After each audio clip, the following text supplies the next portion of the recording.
चलो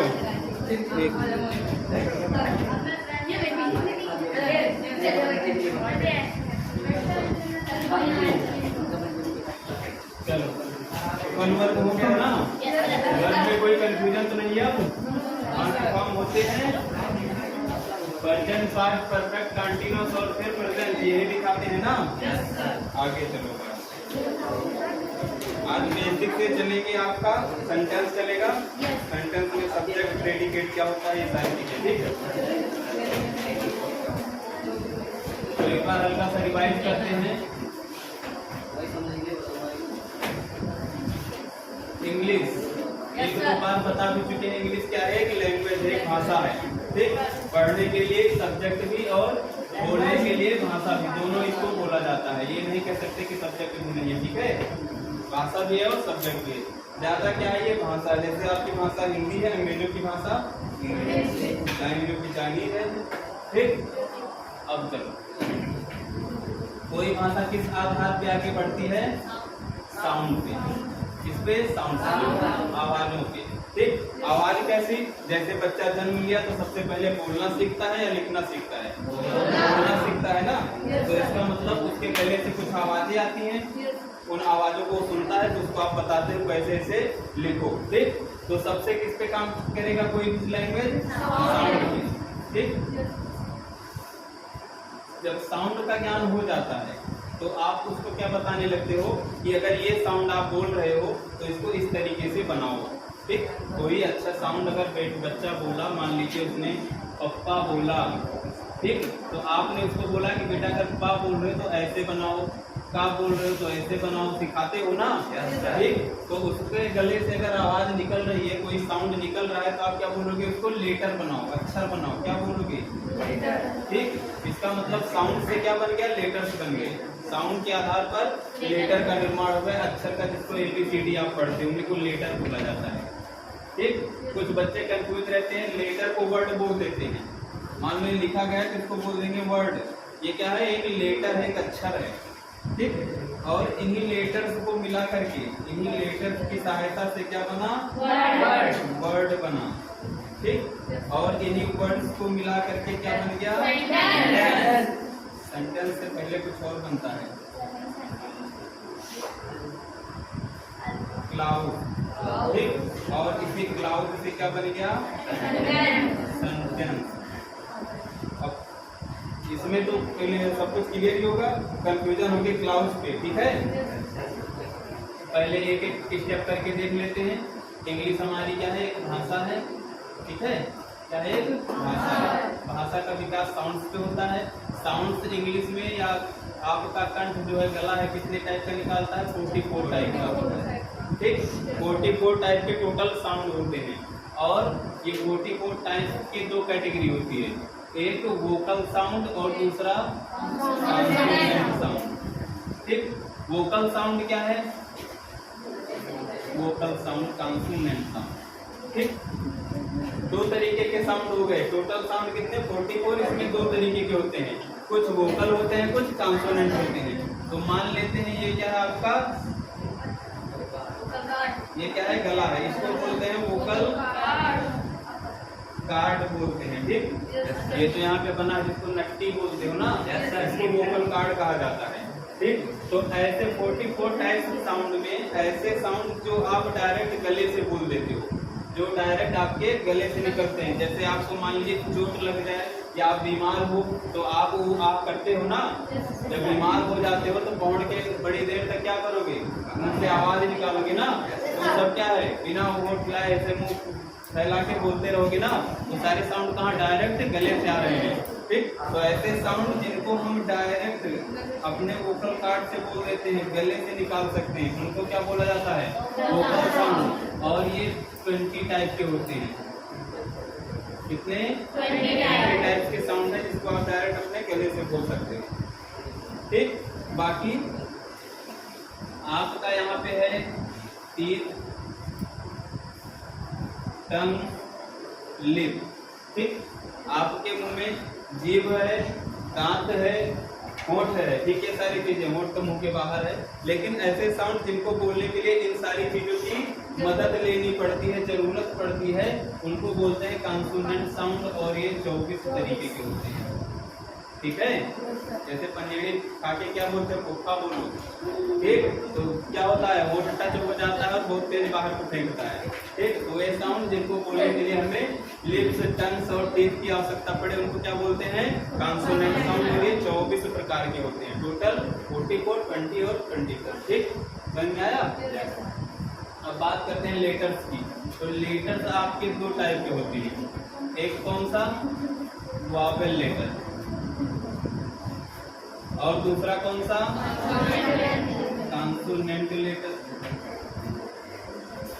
एक vowel letter, एक कॉन्सोनेंट लेटर। वॉवेल साउंड से बनाए गए वॉवेल लेटर, कॉन्सोनेंट साउंड से बनाए गए कॉन्सोनेंट लेटर। तो वॉवेल लेटर 20 साउंड के आधार पे हमको बनाए गए 5 लेटर, कितने, 5 लेटर। और कॉन्सोनेंट साउंड कितने, कॉन्सोनेंट लेटर 21, ठीक। ये 5 और ये 6। इसको लिख देते हैं कौन कौन सा, आई, ए, ई, आई, ओ, यू, ठीक। बाकी जो बचे 21 आपके कॉन्सोनेंट लेटर कहे जाते हैं। यहाँ तक कोई कंफ्यूजन नहीं ना। अब आगे बढ़ते हैं, इन्हीं लेटर्स को मिलाकर के वर्ड बनाएगा। मान लो ABCD है हमारे पास, हमने एक लेटर ले लिया B, एक लेटर ले लिया A, तीसरा ले लिया T, ठीक। अलग अलग लेटर है लेकिन क्या बन गया, एक वर्ड बन गया ना, बैट बन गया। इसको क्या बोलेंगे, वर्ड बोलेंगे। तो इन्हीं लेटर्स को मिला करके क्या बनता है आपका, वर्ड बनता है, ठीक। और इन्हीं वर्ड्स को, जैसे बैट बन गया, EAT लेकर के ईट बन गया, इन्हीं सबको मिला करके क्या बन जाता है, क्लाउड, क्लाउड बन जाता है। जैसे हमने कहा ये क्या है, एच, साथ क्या ले लिया, क्या हो गया, ही, एक वर्ड बन गया। साथ में हमने ले लिया EAT, ईट, ठीक। तो गलत भी होगा, इसमें हम क्या लगा देंगे, एस, ईट, एक अक्षर ये बन गया, एक वर्ड ये बन गया, एक वर्ड, ठीक। लेकिन क्या ये सेंटेंस है, नहीं है। इसको हम अभी आगे बताएंगे क्यों नहीं है, ठीक है। लेकिन क्या बन गया, ये ही ईट्स बन गया, इसी को बोला जाता है क्लाउड, ठीक। अब इसके बाद इन्हीं क्लाउड्स को जोड़ करके आगे क्या बना देते हैं, जैसे हमने लिखा था ही ईट्स, इसी में आगे लिखते ही ईट्स था, ये बन गया आपका सेंटेंस, ठीक। तो ये जो बनता है क्लाउड्स, क्लाउड से बनता है सेंटेंस। तो सबसे पहले इंग्लिश आपकी लैंग्वेज है, इस लैंग्वेज में 44 टाइप के साउंड हैं, 20 वॉवेल साउंड और 24 कॉन्सोनेंट साउंड, ठीक। इन्हीं साउंड से बनाए गए लेटर, लेटर दो टाइप के, vowel letter, consonant letter. Vowel letter 5, A, E, I, O, U, consonant letter 21। इन्हीं लेटर्स को मिला करके वर्ड बनाया गया, वर्ड से क्लाउड, क्लाउड से क्लाउड की हिंदी लिख लेना वाक्य खंड, क्या, वाक्य खंड या वाक्यांश, वाक्य का अंश, ठीक। तो इतना नोट कर लो, तब आगे बढ़ा जाए।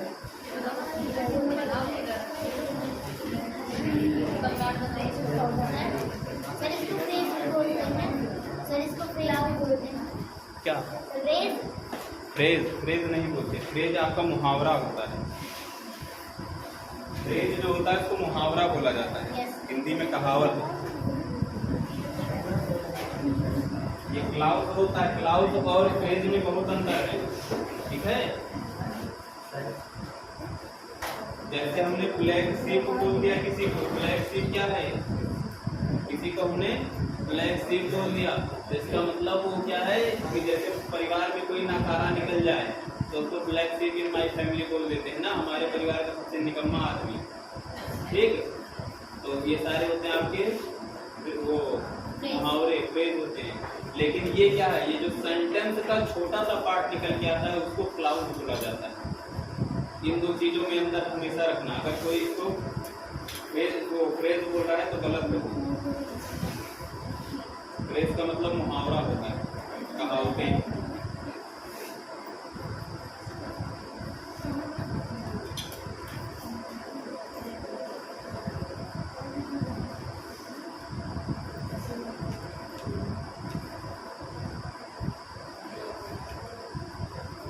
अभी तुम लोग के लेवल के इंग्लिश आए ही नहीं है, कोई टेंशन ना लेना, ये सब 6, 7, 8 वालों का है।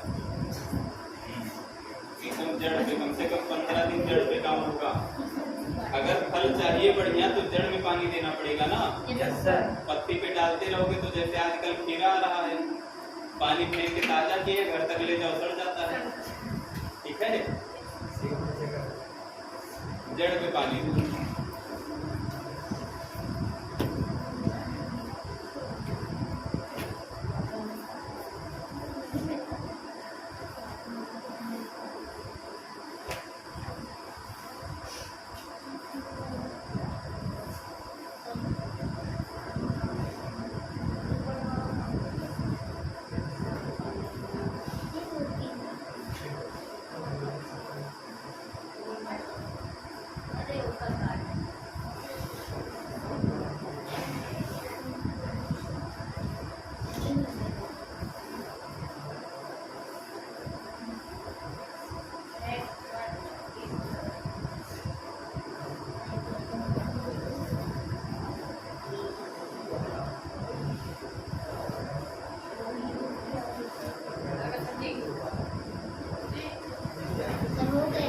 हो गया?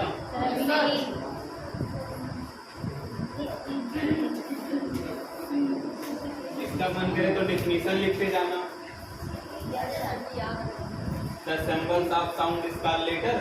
The group of letter is called word. The group of word is called clause. And the clause is the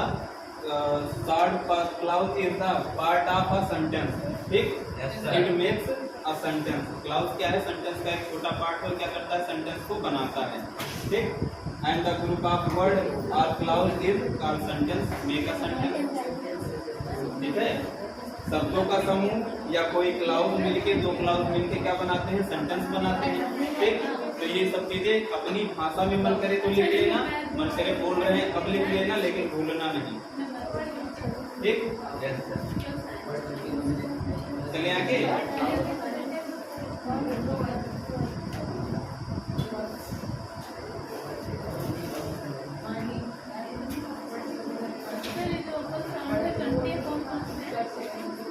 sound है ना, देखो आप जैसे हिंदी का हमने बताया था छोटा बड़ा छोटी बड़ी ये सब होता था, आ ई ओ ई ये सब बोलते हो ना, डायरेक्ट देखो बिना मोल को टच किए सब बोल सकते हो आप। ठीक, बाकी उसमें कुछ और भी है। इन्हीं को जो 20 साउंड है ना, इन्हीं 20 साउंड को फोनेटिक साउंड बोला जाता है। क्या? Phonetic sound. फोनेटिक फोनेटिक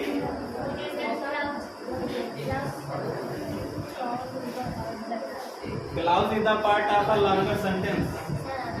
देखो, clause is the part of a clause is the part of a clause is the part of a longer sentence. Longer मतलब लंबा, किसी लंबे या बड़े सेंटेंस का छोटा सा पार्ट क्या होता है? क्लाउज होता है। हिंदी इंग्लिश उर्दू चाहे जिसमें लिखो याद कर लो बस। Clause is part of the longer sentence. Longer sentence part of longer sentence, part of longer sentence. तो लिख ले रहे हैं, कोई कंफ्यूजन नहीं। ठीक, सेंटेंस की डेफिनेशन क्या होगी? A group of words, a group of words which makes a meaningful sentence। ठीक है, शब्दों का वह समूह जो एक अर्थपूर्ण सेंटेंस हो, अर्थपूर्ण क्या बोलते हैं सेंटेंस को हिंदी में? वाक्य का निर्माण करते हैं। ठीक है, अर्थपूर्ण, जिसका एक अर्थ होना चाहिए, ऐसा नहीं कि कुछ भी लिख दो। कौन सा सेंटेंस का?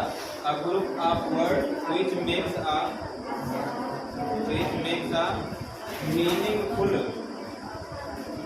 Meaningful sentence.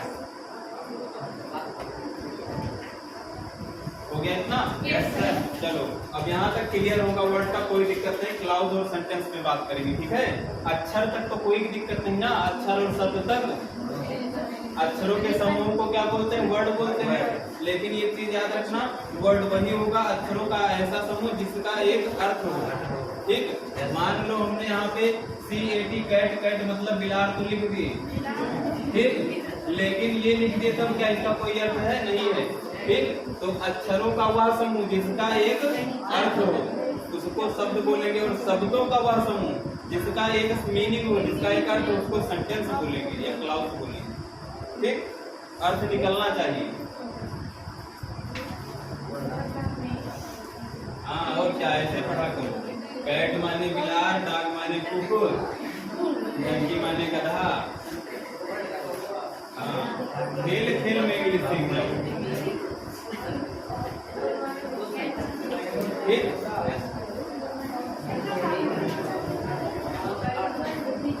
क्लाउज, क्लाउज और सेंटेंस।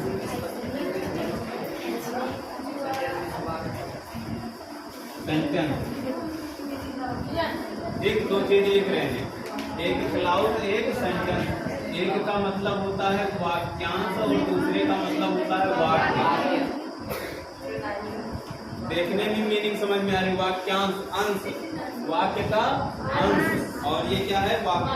ठीक, देखो इंग्लिश में सबसे पहला वर्ड क्या आता है? सब्जेक्ट। ठीक, टेंशन न लेना, सब्जेक्ट क्या है वो भी बताएंगे। सबसे पहला वर्ड जो आएगा होगा सब्जेक्ट। फिर उसके बाद क्या आता है? वर्ब। ठीक, वर्ब आता है। फिर हमने बताया था क्या आता है? ऑब्जेक्ट आता है या कॉम्प्लीमेंट आता है। ठीक, ऑब्जेक्ट या कॉम्प्लीमेंट, ये होता है आपका इंग्लिश में। ये तीन चीजें काम करती है। ठीक, अब देखो यहाँ पे ध्यान से, हमने लिख दिया आई ईट, मैं खाता। हिंदी से कोई मतलब नहीं। आई क्या है? सब्जेक्ट होगा। ईट क्या है? वर्ब हो गया। ऑब्जेक्ट आया? नहीं आया ना। इसका मतलब किसी सेंटेंस का ये क्या है? छोटा सा पार्ट है। इसी क्या क्या हमने कर दिया? आई ईट द फूड। सब्जेक्ट है, वर्ब है, ऑब्जेक्ट आ गया, क्या बन गया? तो ये हमेशा याद रखना, दुनिया में एक सब्जेक्ट एक वर्ब, एक सब्जेक्ट एक वर्ब वाले स्ट्रक्चर को क्लाउज बोला जाता है। ठीक, और दुनिया में एक सब्जेक्ट एक वर्ब एक ऑब्जेक्ट है। चाहे जितना बड़ा सेंटेंस हो, एक सेंटेंस में आप मान लीजिए यहाँ से यहाँ तक पूरी लाइन लिखी हुई है, इसमें 10 सेंटेंस हो सकते हैं। 10 सेंटेंस हो सकते हैं। एक सब्जेक्ट एक वर्ब और एक ऑब्जेक्ट मिला के एक सेंटेंस बनाता है। ठीक है, एक सेंटेंस बनाता है। जैसे he is going to market। ठीक, एक सब्जेक्ट है, एक वर्ब है, एक ऑब्जेक्ट है। क्या बन गया? सेंटेंस बन गया। ठीक, और यहीं पे हमने लिख दिया he goes, एक सब्जेक्ट है एक वर्ब है, क्या बन गया? ये क्लाउज। तो क्लाउज और सेंटेंस में अंतर याद रखना। ठीक, यही चीज आप जब जो पूछ रहे थे फ्रेज, ये फ्रेज नहीं होता है, ये क्लाउज होता है। ठीक, जब फ्रेज हम पढ़ाएंगे तो उसमें बताएंगे फ्रेज का मतलब होता है मुहावरा। हिंदी में आप लोग मुहावरे पढ़े होंगे ना, आग का तारा हो जाना, 9 2 11 हो जाना, उसको फ्रेज बोलते हैं। ठीक, ये चीज क्लियर है ना। अब सबसे बड़ी कंफ्यूजन, मान लीजिए हम तो क्लाउज समझ के सेंटेंस समझ के कोई दिक्कत नहीं, हमने कह दिया सब्जेक्ट है वर्ब है ऑब्जेक्ट है सेंटेंस बन गया, कोई दिक्कत नहीं। सब्जेक्ट है वर्ब है क्लाउज बन गया, कोई दिक्कत नहीं। लेकिन ये सब्जेक्ट क्या है? सब्जेक्ट क्या है? मेन प्रॉब्लम ये है। वर्ब क्या है? वर्ब तो बता दिया। ऑब्जेक्ट क्या है? ये मेन दिक्कत है ना। ठीक, अब देखो इसको लिखोगे, लिखो। हम आपको पता चल गया, एक सब्जेक्ट एक वर्ब क्लाउड बोल देंगे, एक सब्जेक्ट एक वर्ब एक ऑब्जेक्ट सेंटेंस बोल देंगे। लेकिन ये तीनों हैं क्या चीज? इस पे हम आगे चलेंगे। ये तीनों होती क्या क्या चीजें?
एक सब्जेक्ट एक वर्ब क्या कहलाएगा? क्लाउज। एक सब्जेक्ट एक वर्ब एक ऑब्जेक्ट।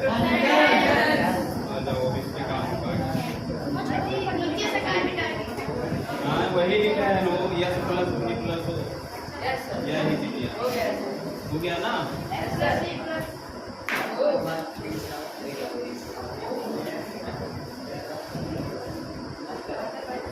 सेंटेंस पे चलते हैं। सेंटेंस के आपके दो पार्ट होते हैं। सेंटेंस के कितने पार्ट होते हैं? दो। कौन कौन सा? एक होगा सब्जेक्ट, दूसरा प्रेडिकेट। प्रेडिकेट के भी दो तीन पार्ट होते हैं। क्या? Verb, object,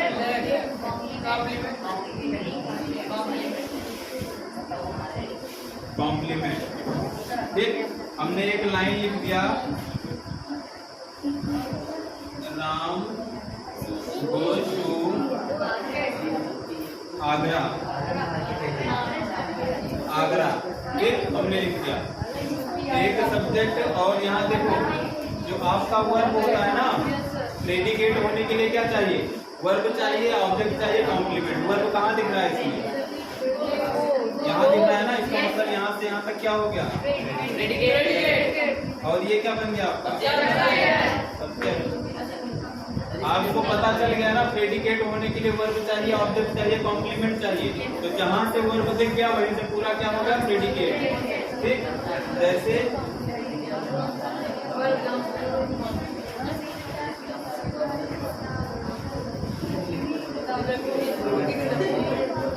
food.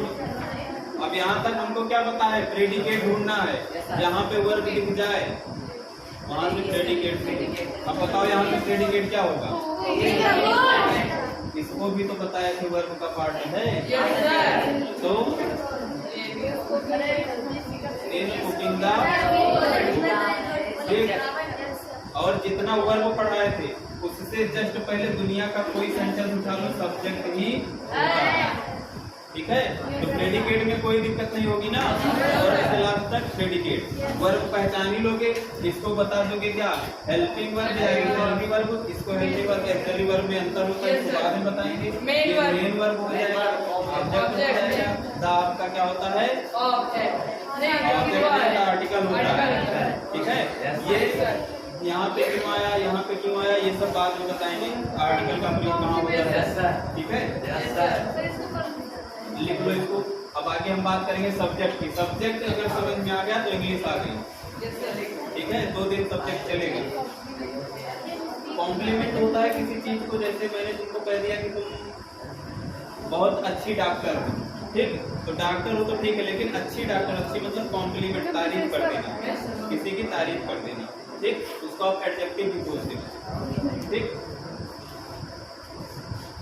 किसी को कुछ बना देना।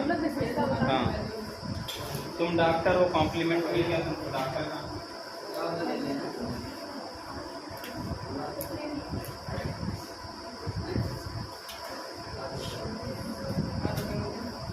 आज चंदन सर नहीं आएंगे ना?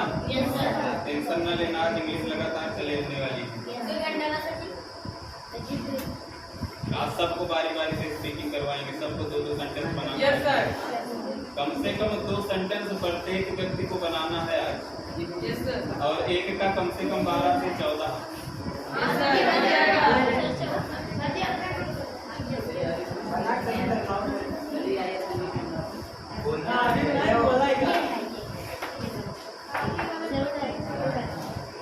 बोलना है, लिखने को तो इतने भारत में तुम्हारे इतने बड़े बड़े जी वो पढ़े हैं ना महारथी, कि लिखने को बोलो तो इंग्लिश को हिंदी में लिख डाले, कुछ भी मतलब बोलो लिख डालेंगे।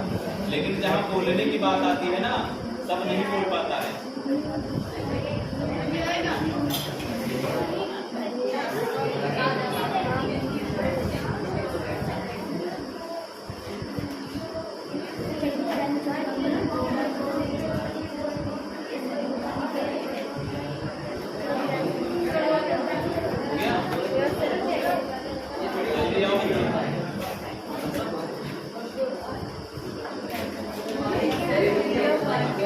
एक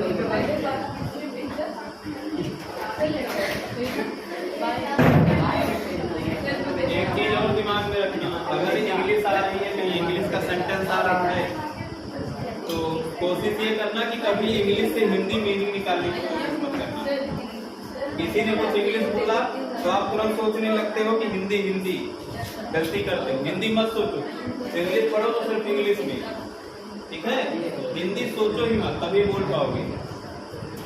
अगर हिंदी नहीं सोचोगे तो गलत सही कुछ भी बोलोगे, बोलते बोलते बोल ले जाओगे, ठीक है।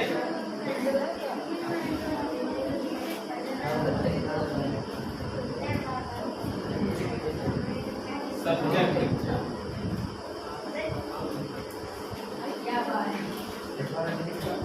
सब्जेक्ट क्या होता है?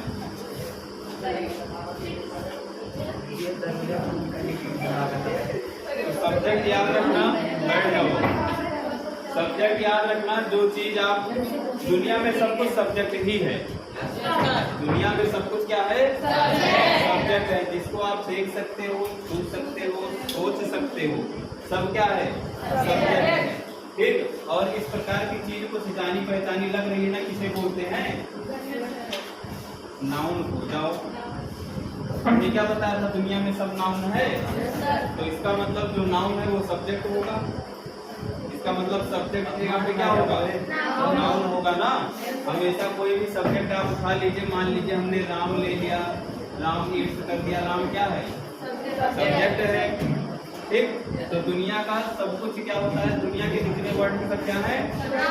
सब्जेक्ट है, फिर सब्जेक्ट है। अब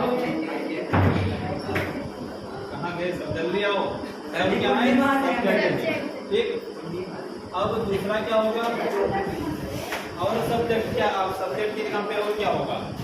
नाउन तो हो गया, हमको समझ में आया, राम सीता राधा मोहन पेन टेबल कुर्सी ये सब है, तो हम नाउन बता देंगे, सब्जेक्ट बना देंगे। लेकिन हमको दे दिया ही, सी, समवन, एनीवन, ये सारी चीजें, तब क्या करोगे? तब उसको बोल देना क्या है? इसका मतलब सब्जेक्ट के स्थान पे प्रोनाउन भी हो सकता है। वैसे ही बात, हमने जो आपको 8-7 सब्जेक्ट पढ़ाए थे, आई बी, यूजे, ही, सब क्या है? प्रोनाउन भी है, ठीक। तो सब्जेक्ट की जगह पे नाउन हो सकता है, नाउन नहीं है तो प्रोनाउन हो सकता है। एक चीज है, बैठ जाओ,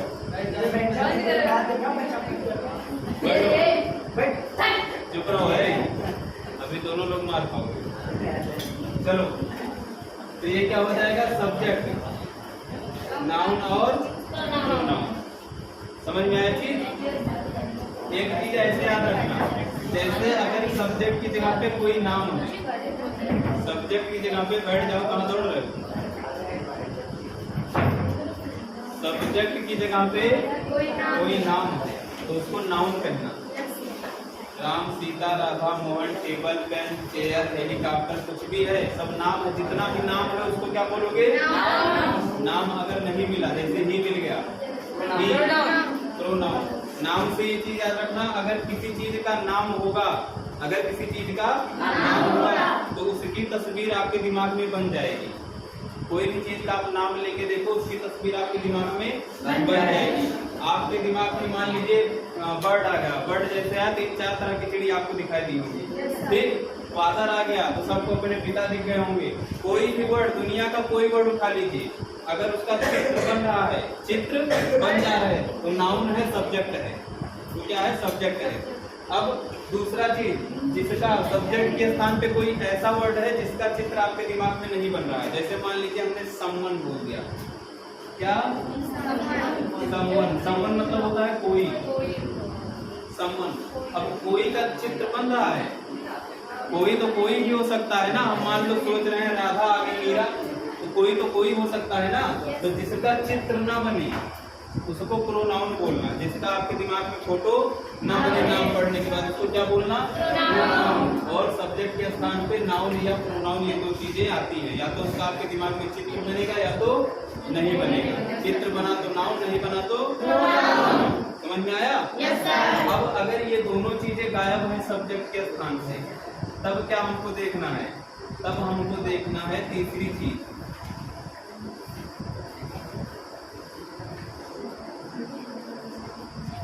जीरंट बोलते हैं। ठीक, क्या बोलते हैं?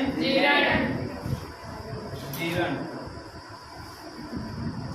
ठीक, ये क्या होता है? ये क्या होता है? हमने मान लीजिए यहाँ पे लिख दिया गो। गो क्या होता है? वर्ब आ गया ना। ये हम तो पढ़ क्या रहे हैं? सब्जेक्ट पढ़ रहे हैं ना। वो लिख दिया, क्या आ गया? ये वर्ब आ गया। अब वर्ब सब्जेक्ट में वर्ब काहे घुसाया, ये दिमाग में आना चाहिए। सब्जेक्ट के स्थान पे नाउन, कोई नाम है तो नाउन मिल गया, नाम नहीं तो प्रोनाउन मिल गया। लेकिन ये वर्ड मिल गया सब्जेक्ट के स्थान पे। कैसे हो गया कि हम वर्ब को सब्जेक्ट के स्थान पे लिख दिए, तब तो पूरी इंग्लिश ही गलत। ठीक, तो जीरंट कहता है ये जो वर्ब है इसमें ING लगा दो तो मैं बन जाऊंगा नाउन के समान, या नाउन मुझे कह देना। जैसे गो है, गो में ING लगा दिए तो हो गया गोइंग। अब इसको वर्ब नहीं, इसको नाउन बोलना। ठीक है, क्या बोलोगे? नाउन। कोई आपसे क्वेश्चन पूछ ले कि किसी वर्ब को हमें नाउन बनाना है तब क्या करेंगे, तो उसको कह देना ING लगा दो। जैसे वाक है, इसमें क्या लगा दो? वर्ब था यहाँ तक, ING लग गया, क्या बन गया? बन गया ना। तो सब्जेक्ट आपको दिखता भी होगा, कहीं लिखा क्या क्या? वॉकिंग इज गुड, टहलना अच्छा है। ठीक, और जिसके साथ इज लग जाए, इज एम जिसके साथ लग जाए वो सब्जेक्ट होगा ही होगा। Walking is good, smoking is injurious. बीड़ी लाते हो ना खरीद के, इससे करेंगे स्मोकिंग इज इंजीरियस, धूम्रपान हानिकारक है। ठीक, तो जीरंट क्या होता है? नाउन के समान में होता है, नाउन के समान। तो सब्जेक्ट अगर नाउन प्रोनाउन नहीं है तो नाउन के समान कुछ चीजें होंगी जो मिलेगी, जैसे जीरंट। इसमें वॉकिंग इज गुड, क्या बोलते हैं? स्लीपिंग इज नेसेसरी, सोना क्या नेसेसरी का मतलब क्या होता है? आवश्यक। ठीक, sleeping is necessary, smoking is injurious. तो यहाँ पे ये जो ING फॉर्म आ रहा है ना, तो इससे वाक से और स्लीप से और ईट से परेशान मत होना। क्यों? क्योंकि उसमें ING लगा है नाउन बनाने के लिए। ठीक, दूसरी चीज, अगर ये भी नहीं मिला आपको तो एक चीज और मिलेगा नाउन के समान, और एक चीज होता है क्या? इसको बोलते हैं इन्फिनिटिव। इन्फिनिटिव बोलते हैं। ये क्या होता है? हमने आपको फिर से एक वर्ब दे दिया, मान लो वाक। ठीक, अब वाक कहता है मैं क्या हूँ? वर्ब हूँ। अगर मैं सब्जेक्ट पे आ जाऊंगा तो इंग्लिश गलत। तो सब्जेक्ट ने कहा कि तुम आओ तो सही, तुमको टू दे देते। ठीक, तो अगर किसी वर्ब के आगे टू लग गया तब ये बन जाता है नाउन। तो दो तरीका होता है वर्ब से नाउन बनाने का। एक ING लगा दीजिए, उसका नाम जीरंट रख देना। एक टू लगा दीजिए, उसका नाम। इसके साथ भी देखते हैं इज लगता है या नहीं। To walk is good, to walk is, टहलना अच्छा होता है। क्यों? Yes sir. तो स्लीप इज नेसेसरी, इज लगता चला जा रहा है ना। तो जितने भी वर्ब है उसके साथ आप क्या लगा देना? टू, बन जाएगा नाउन। उसको आप बोलना इन्फिनिटिव। जितने भी वर्ब है उसके साथ लगा देना ING। ठीक, उसको बोल देना जीरंट, बन जाएगा नाउन। तो नाउन के स्थान पे ये चार चीजें आपको मिलेगी सब्जेक्ट के स्थान पे। ठीक, इज हमने क्या कहा? सब्जेक्ट पहचानोगे कैसे? कि इसके बाद इसके साथ क्या लग जाएगा? इज एम आर, आपका हेल्पिंग वर्ब लग जाएगा। जैसे हम लिखते हैं ना, राम इज, ही इज लिखते हो ना, समवन इज लिखते हो ना, सबके साथ लग जा रहा है। वॉकिंग इज लिखते हो ना, स्मोकिंग इज लिखते हो ना, तो वॉक इज लिखते हो ना, सबके साथ क्या लग जा रहा है? इज लग जा रहा है ना। तो ये सब क्या होगा? सब्जेक्ट होगा। बस उनकी कैटेगरी अलग है।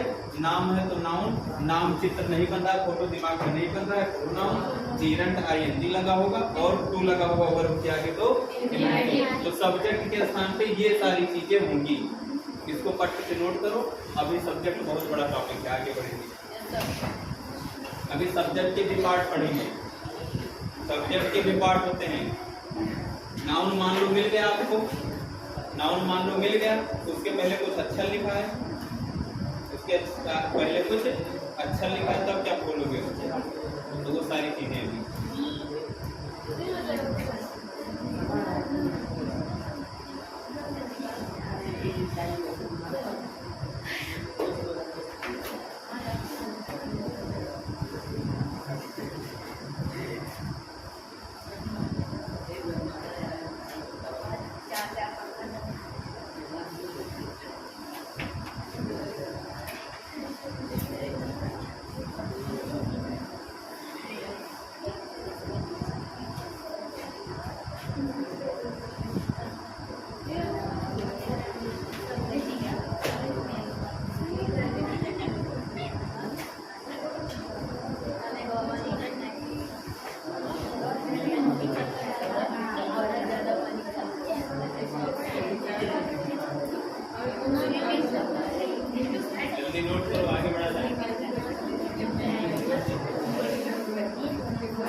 नाउन बना लोगे ना?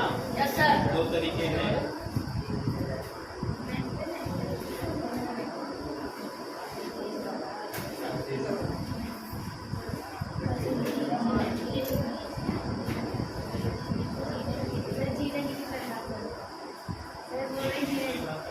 वर्ब के फर्स्ट फॉर्म में आईएनजी लगा देने से जीरेंट बन जाता है। ये वर्ब का कंटीन्यूअस फॉर्म होता है। It is the continuous form of the verb. It is no singular no plural. इसको वर्ब में लिखवा के कुछ है लिख लो। It is the continuous form of the verb. It is the ING form of the verb.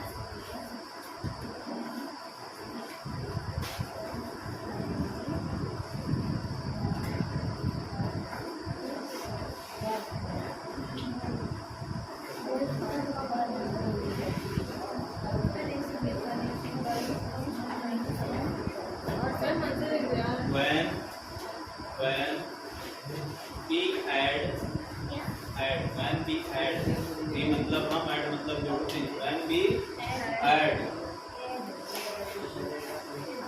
ing form of the first form ing form of the first form of the verb of the first form of the verb of the first form of the verb it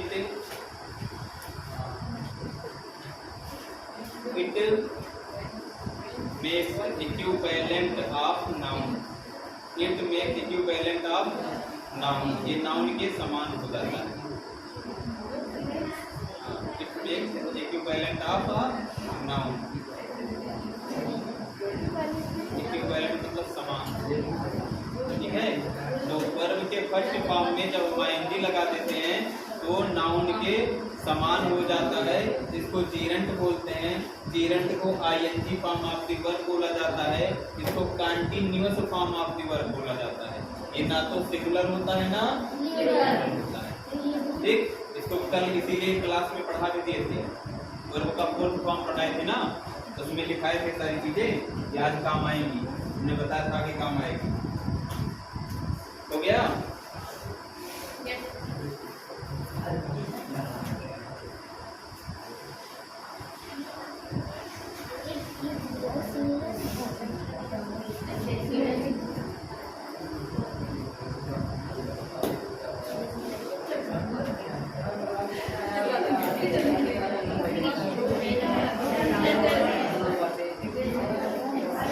देखो इधर ध्यान से, हमको पता चल गया subject के स्थान पर क्या क्या चीजें होंगी, ठीक। अब सब्जेक्ट के स्थान पे दो कंडीशन आती है। हमको पता है कि चीजें होंगी, इतनी इतनी चीजें दुनिया में जो कुछ है सब सब्जेक्ट है। तो दुनिया में जो चीजें हैं वो दो तरीके की हैं। एक तो जो जिंदा है, एक चीजें दुनिया में हो जो जिंदा है वो सब्जेक्ट होंगी। दूसरी क्या है? Non living. ये भी तो सब्जेक्ट होंगी, ठीक। मान लीजिए राम सीता राधा मोहन का है तो लिविंग है, लेकिन टेबल चेयर पेन कहा जाए तो नॉन लिविंग है ना। दो चीजें मिल गई। अब सब्जेक्ट आपका अगर लिविंग है, अगर लिविंग है तो कुछ काम करेगा, जिसको बोलते हैं डुअर। क्या बोलते हैं? डुअर नहीं डुअर, ठीक।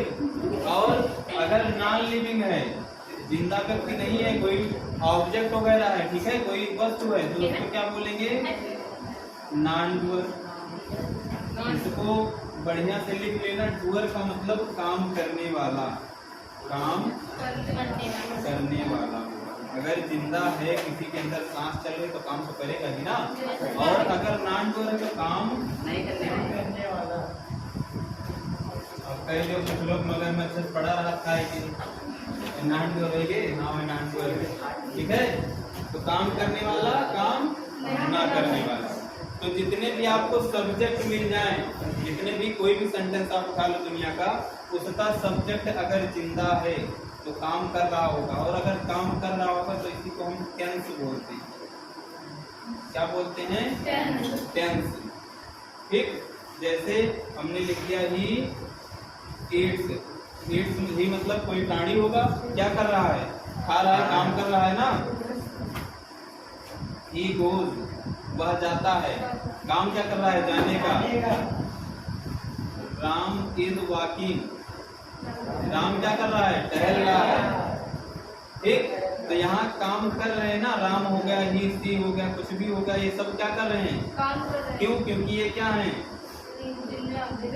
लिविंग है ना, जिंदा प्राणी है।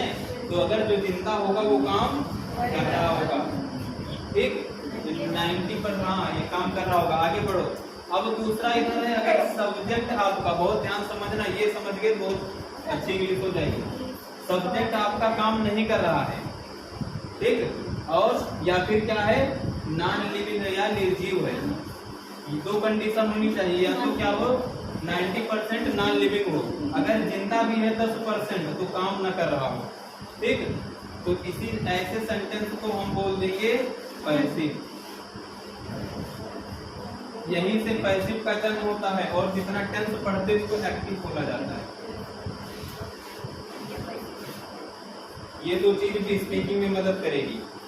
ठीक, अगर सब्जेक्ट जिंदा है, कोई जिंदा है, तो वो काम कर रहा होगा, काम कर रहा होगा तो उसी को टेंस बोलते हैं, उसी को एक्टिव वॉइस बोलते हैं। इसका मतलब एक्टिव वॉइस में जितने सेंटेंस आपको मिलेंगे उसका जो सब्जेक्ट होगा कुछ ना कुछ काम कर रहा होगा। लेकिन जो नॉन लिविंग है, नॉन डूअर है, वो सब्जेक्ट का जगह पर अगर आ गया तो हमेशा क्या होगा, पैसिव होगा। अब देखो यहाँ पे खेल, अगर काम कर रहा है तो सब्जेक्ट मान लो यहाँ पे क्या है आपका, लिविंग है ना, सब्जेक्ट लिविंग है तो काम कर रहा होगा।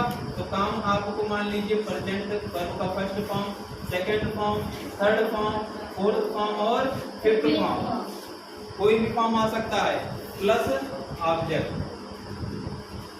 कोई भी फॉर्म आ सकता है ना अगर काम कर रहा है। जैसे हमने लिख दिया ही गोज, कौन सा फॉर्म, फिफ्थ फॉर्म आ गया, ही इज गोइंग, 4 आ गया। उसके बाद हमने कर दिया कोई third form, he has gone, third form आ गया। ही वेंट, वह गया, सेकंड फॉर्म आ गया। ठीक, आई को, फर्स्ट फॉर्म आ गया। सब सेंटेंस बन रहे हैं आपके ना, सेंटेंस क्लाउड जो भी बन रहा है, बन तो रहा है, सब में सब्जेक्ट क्या है, जो है वो काम कर रहा है ना, कहीं जाने का, कहीं गया, कहीं पे जा रहा है, कहीं पे जाता है। ठीक है, ये सारी चीजें समझ में आया। टेंस में इसका मतलब पांचों फॉर्म ऑफ द वर्ब आपको मिल जाएंगे। लेकिन अगर सब्जेक्ट आपका मुर्दा है, सब्जेक्ट आपका निर्जीव है, तब यहाँ पे सब्जेक्ट आपका कैसा है, नॉन लिविंग है, तब क्या करना है आपको, तब सिर्फ एक ही फॉर्म आएगा, V3, याद रखना। अगर सब्जेक्ट आपका निर्जीव है तो हमेशा दुनिया का एक ही फॉर्म आएगा, वर्ब का थर्ड फॉर्म, जिसको perfect form of the verb आपको बता चुकी है। ठीक, जैसे हमने कहा, यहीं पे लिखते हैं ताकि दूर तक दिखाएंगे, लिविंग का इधर लिखेंगे, नॉन लिविंग का उधर लिखेंगे। ठीक है, हमने यहाँ पे लिख दिया राम ईट्स मैंगो, राम आम खाता है। ठीक, राम क्या है, जिंदा है, सांस चल रही है, काम करेगा, खाने का काम कर रहा है, आम खा रहा है। लेकिन राम खाया जाता है, यहाँ पे लिख दिया मैंगो इज। अब मैंगो इज तक तो सही था, अब बताइए वर्ब का कौन सा फॉर्म आएगा, दिमाग में आएगा ना, मैंगो इज इटेन, आम खाया जाता है। दूसरी चीज याद रखना, मैंगो क्या है, कॉमन नाउन है। ठीक, तो कॉमन नाउन बिना आर्टिकल के नहीं आता, ए एन दा कुछ भी लगा लो, एन तो आएगा नहीं, ये अदा लगा लो। ठीक, ये भी करते चलो, कॉमन नाउन कहीं दिख जाए तो उसके साथ आर्टिकल आएगा। ठीक, तो द मैंगो इज ईटन, आम खाया जाता है। अब यहाँ पे देखो, आम कैसा है आपका, आम के अंदर जान होती है, नहीं होती ना, तो क्या है आपका, नॉन लिविंग हो गया। अब ये क्या हो जाएगा, वर्ब का थर्ड फॉर्म लेगा। तो दिमाग में आपके हमेशा रहे, अगर सब्जेक्ट हमको दिख गया कि वो जिंदा प्राणी नहीं है तो वर्ब का थर्ड फॉर्म हमेशा आएगा। आपको कोई कितना भी समझाए, कितना भी फुसलाए, नहीं मानना है, ठीक। और सब्जेक्ट काम कर रहा है तो वर्ब का कोई भी फॉर्म आ सकता है, वो टेंस पे डिपेंड करता है कौन सा टेंस है। समझ में आया? यहीं पे हम लिख देते हैं he goes to school, वह स्कूल जाता है, वह जिंदा है, काम कर रहा है, स्कूल जाने का, ठीक है। लेकिन स्कूल जाया जाता है, स्कूल, स्कूल इज क्या हो जाएगा, ये देखो स्कूल जाया जाता है। अब बताओ मैं थक गया हूँ, मैं थक गया हूँ, एक्टिव हो गया पैसिव होगा? इंग्लिश क्या बनाओगे इसकी? इंग्लिश क्या बनेगी? मैं थक गया हूँ, क्या बनाओगे? आई एम क्या? थकने की टायर होती है, क्या बनाते हो इंग्लिश? बोलते भी हो ना, आई एम टायर्ड बोलते हो। टायर मतलब थकना, उसका थर्ड फॉर्म टायर्ड होता है। आप इंग्लिश कभी नहीं पढ़े होगे तब भी आई एम टायर्ड बोल देते हो कट के, क्यों? आई तो जिंदा है, मैं थक गया हूँ ना, यहाँ कंफ्यूजन है ना। अब देखो, तुमको पीटा जाता है, तुमको पीटा जाता है, इसकी इंग्लिश क्या बनेगी? तुम हो यू, पीटा जाता है आर, बीट होता है ना। लेकिन यहाँ पे हमने क्या बताया था, यू आर अगर हम बीट कर देते हैं, वर्ब का फर्स्ट फॉर्म आ गया, इसके पहले आर कहाँ से आएगा? वर्ब का फर्स्ट फॉर्म हमेशा क्या दिखाता है? प्रेजेंट इंडेफिनिट फॉर्म ना, और प्रेजेंट इंडेफिनिट में सहायक क्रिया इस्तेमाल होती ही नहीं है। क्या आएगा फिर यहाँ पे? यू आर बीटन, तुमको पीटा, वर्ब का थर्ड फॉर्म आ गया। अब बताओ, हमने कहा जब पैसिव होगा तभी वर्ब का थर्ड फॉर्म आएगा, ठीक। या तो फिर आपका सब्जेक्ट जिंदा हो तब थर्ड फॉर्म आएगा। अब यहाँ पे देखो, मैं थक गया हूँ या मुझे तुम्हें पीटा जाता है। अब बताओ, तुम बैठे हो आराम से, तुमको कोई आया, चालू कर दिया लट कूटना, कूट के चला गया, उसमें तुम्हारी क्या गलती? तुमने कुछ काम किया? तुम बैठे हो, तुमको कोई पीट के चला गया, तुम्हारी क्या गलती इसमें? तुम काम करने वाले हो, उस पे नहीं किए कुछ काम ना, बैठे थे, मार खाए फिर भी बैठे हो, बेसरा हो, ठीक है। तो यू आर बीटन, मैं थक गया हूँ। अब बताओ, मैं हूँ, पढ़ा रहा हूँ, ठीक। अब मैं खुद से तो थक नहीं जाऊंगा, पढ़ाते पढ़ाते थका, या कोई काम कर रहा हूँ, मान लीजिए मैं टहल रहा हूँ तो चलते चलते थका, ठीक है। तो कोई चीज हमको थका रही है ना, जैसे चलना, वॉकिंग हमको क्या कर रही है? थका रही है। हमको ये जो बोल रहे हैं, बोलना हमको थका रहा है ना, ये सारी चीजें हमको क्या कर रही हैं? थका रही है। कोई दूसरी चीज हमसे कोई काम करवा रहा है, इसका मतलब वो हमको थका रहा है ना, तो क्या हो जाएगा? I am tired. जहाँ पे आपका काम क्या हो गया? नॉन डूअर हो गए। आप यहाँ पे, आप तो लिविंग हो, लिविंग कितने परसेंट? 10%। लिविंग कितने? सिर्फ 10% हो, लेकिन काम नहीं कर रहे हो ना, काम नहीं कर रहे हो। जब आप काम ना कर रहे हो तो वर्ब का थर्ड फॉर्म ही आएगा। यहाँ पे गलती हमेशा करते हो, गलत लिखने पर लगता भी होगा, जैसे यू आर बीट कर दिए, हमेशा दिमाग में रहता था कि गलत था, लेकिन क्यों था? ये नहीं था, ठीक। जैसे तुमको पीटा जाता है, इसमें तुम्हारी क्या गलती? पीटने वाला तो कोई और है ना, ठीक। तो क्या हो जाएगा? You are beaten. और जब सब्जेक्ट हमने कहा काम ना कर रहा हो, नॉन डूअर हो, या तो नॉन डूअर हो, या तो नॉन लिविंग हो, या तो निर्जीव ही हो, और या तो खुद काम ना कर रहा हो। मैं इसीलिए लिखा काम ना करने वाला। तुमको पीटा जा रहा है, तुम कोई काम नहीं कर रहे हो, पीट कोई और रहा है, ठीक है। तो यहाँ पे वर्ब का थर्ड फॉर्म ही आएगा। जैसे सब्जियां बेची जाती हैं, सब्जियां बेची जाती हैं। अब बताओ क्या बनेगा? सब्जी का क्या होता है? वेजिटेबल, वेजिटेबल, ठीक। बेची जाती है। अब बताओ, सब्जी बिक रही है या सब्जी बेची जाती है। अब सब्जी क्या तुम्हारी? निर्जीव है, वो खुद उठ के तो बिकेगी नहीं, कोई बेचेगा उसको ना। इसका मतलब सब्जेक्ट क्या हो गया? नॉन डूअर हो गया। दूसरी चीज, वेजिटेबल में जान थोड़ी ना होता है, नॉन लिविंग हो गया। तो क्या हो जाएगा? वेजिटेबल्स प्लूरल है तो आर सोल्ड, सेल मतलब बेचना, सेल का third form vegetables are sold. तो जिस तरीके से आपको सब्जेक्ट अगर नॉन मिल जाए, नॉन लिविंग मिल जाए, जैसे पेन टूट गया, पेन टूट गया, अब बताओ पेन टूट गया तो ऐसा थोड़ी ना कि वो बैठा था बोला अरे दादा रे अंगड़ाई आई बस टूट गया, ऐसा नहीं टूटेगा ना। पेन को तोड़ने वाला कोई होगा तब तो टूटेगा।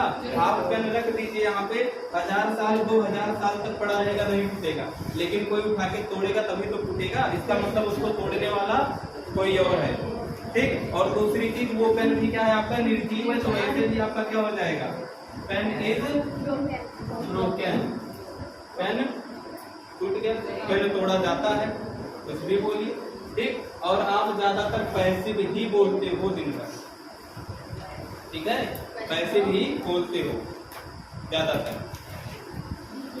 जैसे सड़क बनती है, बिल्डिंग की पुताई होती है, सड़क बनाई जाती है, बिल्डिंग रंगी जाती है, ठीक है, ये सारी चीजें बोलते हो ना, ये सारी क्या है, पैसिव वॉइस है। तो दुनिया में हमेशा याद रखना, जिसमें जीवन नहीं है, अगर वो शब्द आपको कहाँ दिख गया, सब्जेक्ट के स्थान पे, तो उसके बाद आने वाला वर्ब जो होगा हमेशा थर्ड फॉर्म होगा ही होगा। तो आप लोग अपने दिमाग में सोच लीजिए, पेन टेबल चेयर ये सारी चीजें अगर आ रही सब्जेक्ट के स्थान पे तो क्या होगा, पैसिव वॉइस होगा, उसको पैसिव ही बोलना, ठीक। बाकी अगर राम सीता राधा मोहन ये लोग आ रहे हैं तो इनको क्या कर देना, एक्टिव वॉइस बना के कोई भी टेंस के अनुसार वर्ब का फॉर्म लगा देना। ये चीजें आप कर रहे हो इस समय स्पीकिंग में, ठीक। तो सब्जेक्ट पे क्या हो सकता है, नाउन, प्रोनाउन, जीरेंट और इंफिनिटिव, चार चीजें हमने बताया सब्जेक्ट के स्थान पे हो सकती हैं। और इन चार चीजों में दो कैटेगरी होती है, चारों जीवित भी हो सकते हैं और निर्जीव भी हो सकते हैं। अगर जीवित है तो टेंस बोलना और निर्जीव है तो पैसिव वॉइस बोलना, ठीक। पैसिव वॉइस का एक ही रूल है कि उसमें सब्जेक्ट के बाद वर्ब का थर्ड फॉर्म आएगा और कुछ नहीं आएगा, दुनिया का कोई सेकंड, वर्ब का थर्ड फॉर्म ही आएगा। दारू चलेगा,